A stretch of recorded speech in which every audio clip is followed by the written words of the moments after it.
गुरुंक कर स्पर्शर महत्व। सद्गुरु जेतेबेले जड़े सुदक्ष नाविक से निश्चय कुशलता एवं पारदर्शितार सह आमको एही भवसागर उद्धार करिवे। सद्गुरु शब्द उच्चारण करिया मात्रे मो मानस पटकू श्री साईंक स्मृति भासी आसुछि। एहीपरि जना पड़ुछि कि जेपरि से स्वयं मो सम्मुखरे दंडायमान होइछन्ति एवं मोर मस्तकरे उदी लगाई देउछन्ति। देख देख से किपरि तांकर बरद हस्त उठाई मोर मथा उपरे रखुछन्ति। एही क्षण मोर हृदय आनंदरे पूरी उठिला। मोर दुई चक्षुरु प्रेमाश्रु प्रवाहित हैला। सद्गुरुंक करस्पर्श शक्ति केते महान पुलकप्रद सूक्ष्म शरीर जहाँ संसार को भस्म करुथिबा अग्नि द्वारा मध्य नष्ट हुए नहीं, ताहा गुरुंकर करस्पर्श द्वारा मुहूर्तक मध्यरे नष्ट हो जाए। अनेक जन्मर समस्त पाप लोप पाई जाए। जेउ व्यक्ति मानकर धार्मिक एवं ऐश्वरिक क्रियारे रुचि न थाए सेमानंकर मन मध्य स्थिर हो जाए। श्री साई बाबांकर मनोहर रूप दर्शन करी कंठ प्रफुल्लतारे बाष्परुद्ध हो जाउछि। चक्षु जुगलरू अश्रुधारा प्रवाहित हेउछि एवं जेतेबेले हृदय भावरे परिपूर्ण होई उठे सेतेबेले स्वयं भाव जाग्रत होई आत्मानुभवर आनंद हुए।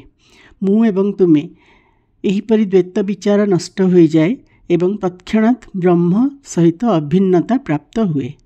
जेतेबेले मु धर्मग्रंथ पाठ करे क्षण क्षण सद्गुरुंक स्मृति चली आसे।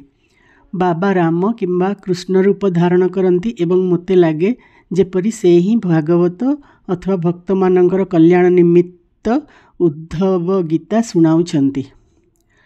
जेबे मु कहा सहित कौनसी विषय रे वार्तालाप करे बाबांग कथा स्मरण को नहीं आसे जेपरिकि सही लोकटी को मु उपयुक्त भाव बुझाइबारे सक्षम हेबी। बेले बेले मु गोटे वाक्य किंबा शब्द मध्य रचना करि पारे नाही, किंतु जेतेबेले तांकर कृपा होई जाए कलमर गति बंद हुए नाही। जेतेबेले भक्तर मनरे अहंकार वृद्धि होई जाए सीए शक्ति प्रदान करी अहंकार शून्य करी अंतिम ध्येय प्राप्ति करांती तथा ताहाकु संतुष्ट करी अक्षय सुखर अधिकारी करांती। जी बाबांकु प्रेम करी अनन्य भावरे तांकर शरणापन्न हुए सी अन्य कौनसी साधना करिबा आवश्यक नहीं। धर्म अर्थ काम एवं मुख्य ताहाकु सहजरे प्राप्ति होई थाए। ईश्वरंक निकटरे पहुँचबार चारोटी मार्ग अछि, कर्म ज्ञान योग एवं भक्ति। ए सबु मध्यरु भक्ति मार्ग अधिक कंटकित, खाल एवं खाईरे परिपूर्ण। किंतु सद्गुरुंक उपरे विश्वास कले खाल ओ खाईरु रक्षा पाइबा सहित पदानुसरण कले सीधा आगकु आग यात्रा करी लक्ष्य स्थल रे अर्थात ईश्वरंक निकटरे पहुँचवा संभव हेब। श्री साई बाबा दृढ़तार सह कहूतिले जे स्वयं ब्रह्मा एवं विश्वर उत्पत्ति पालन और संहार एही तीनोटी शक्तिर पृथकता मध्यरे एकत्व अछि। भक्त मानकर कल्याण निमित्त श्री साई बाबा स्वयं जेउ वचन रे आश्वासन देइछन्ति ताहाकु निम्न रे उद्धार करा जाउछि। मोर भक्त मानकर घरे अन्न तथा वस्त्र र अभाव रहिब नाही। एहा मोर वैशिष्ट्य जे जीए मोर शरणापन्न हुए एवं अंतःकरण रे मोर उपासना करे ताहार कल्याणार्थे मु सर्वदा चिंतित रहे।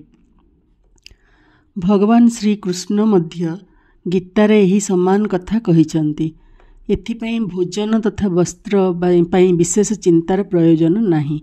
जदि किछि मागिबार अभिलाष अछि तो ईश्वरंको ही माग। सांसारिक सुख और सम्मान आशा त्याग करी ईश्वर कृपा तथा तांकठारु अभय प्राप्ति कर एवं तांक द्वारा सम्मानित हुआ। सांसारिक वस्तु द्वारा पथभ्रष्ट हेबारु निवृत्त रुह। निजर इष्ट देवता को दृढ़तार सह भिड़ी धर। समस्त इंद्रिय एवं मन को ईश्वर चिंतार नियोजित करिदियो। कौनसी पदार्थ आकर्षित हुओ नहीं। सर्वदा मोर स्मरण रे मन को लगाओ। यह द्वारा ताहा शरीर संपत्ति एवं ऐश्वर्य प्रति ढलिब नहीं। फलरे मन स्थिर शांत एवं निर्भय होइजिब। एही प्रकार विचार प्रकट हेले जना पड़िब जे जीव सुसंगति लाभ करिछि। यदि मनर चंचलता नष्ट न हुए ताहेले एकाग्रता आसीब नहीं। बाबांकर उपरोक्त वाणी को उद्धार करी ग्रंथकार शिरडी रे रामनवमी उत्सवर वर्णना करिसंती। शिरडी रे पालन करा जाउथवा उत्सव गुड़िक मध्य रामनवमी बड़ आनंद उल्लास सहकारे पालन करा जाई थाए। सुतरां एही उत्सवर पूर्ण विवरणी साईलीला पत्रिका 1925 मसीहार साईलीला पत्रिका 1997 पृष्ठारे जेपरी प्रकाशित होईछि ताहार संक्षेप रूप एठार उद्धार करागला। प्रारंभ। कोपरगाँव रे गोपाल राव गुंड नामके जड़े इन्स्पेक्टर थिले। से बाबांकर परम भक्त थिले। तांकर 3 जण स्त्री थिले किंतु गोटिए भी संतान नथिला। श्री साई बाबांक कृपारु तांकर गोटिए पुत्र हैला। एही खुशी अवसर रे 1897 मसीह तांकर मन को गोटे विचार आसिला जे शिरडी रे मेला अथवा उर्स पालन करागले भल हुअंता। से एही कथा अन्यान्य भक्त यथा तात्या पाटिल, दादा कोते पाटिल एवं माधव राव उर्फ श्यामा को कहिले। समस्तक मन को प्रस्तावटी पाइला एवं बाबांकर मध्य स्वीकृति मिलीगला। उर्स पालन पई सरकारी अनुमति लोड़ा थिला। एथि निमंते एक दरखास्त जिल्लापालଙ୍କ निकटକୁ पठागला किंतु ग्रामर कुलकर्णी आपत्ति जोगु स्वीकृति मिलिला नहीं। तेबे बाबांकर स्वीकृति तो मिली सारिथिला, तेणु पुणी थरे चेष्टा करिवारु अनुमति मिलीगला। बाबांक अनुमति रे रामनवमी दिन उर्स पालन करने को स्थिर हैला। जहाँ जना जाए किछि उद्देश्य रखी ही बाबा एथिपई अनुमति प्रदान करिथिले। कारण उर्स और रामनवमी उत्सव गोटे दिन रे पालन करिवा अर्थ हिंदू और मुसलमान मानक मध्य रे एकता प्रतिष्ठा करिवा। तेबे प्रथम बाधा सिना कौनसी प्रकार टळीगला। एबे द्वितीय असुविधा देखादेला जलर अभाव। शिरडी तो एक क्षुद्र ग्राम थिला। पूर्व कालरू ही एठारे जलर अभाव देखा जाउथिला। के ग्राम रे केवल 2टी कूଅ थिला, जहाँ मध्य गोटे प्रायतः सुखिला रहुथिला एवं द्वितीय कूअर पानी खारिया थिला। बाबा से ही कूअरे फुलटीए पकाई ताहार जल मिठा करदेले। हेले गोटे कूअर जल केते लोकंको अंटंता। एथिपई तात्या पाटिल बाहरु जल मगाइबार व्यवस्था कले। काठ और बाउंस घेराई किछि दुकान घर तैयारी करागला एवं कुस्ती खेलर आयोजन हैला। गोपाल राव गुंड जड़े बंधु दामुआणा कसार अहमदनगर रे रहुथिले। से मध्य संतानहीन थिबारु दुखरे रहुथिले।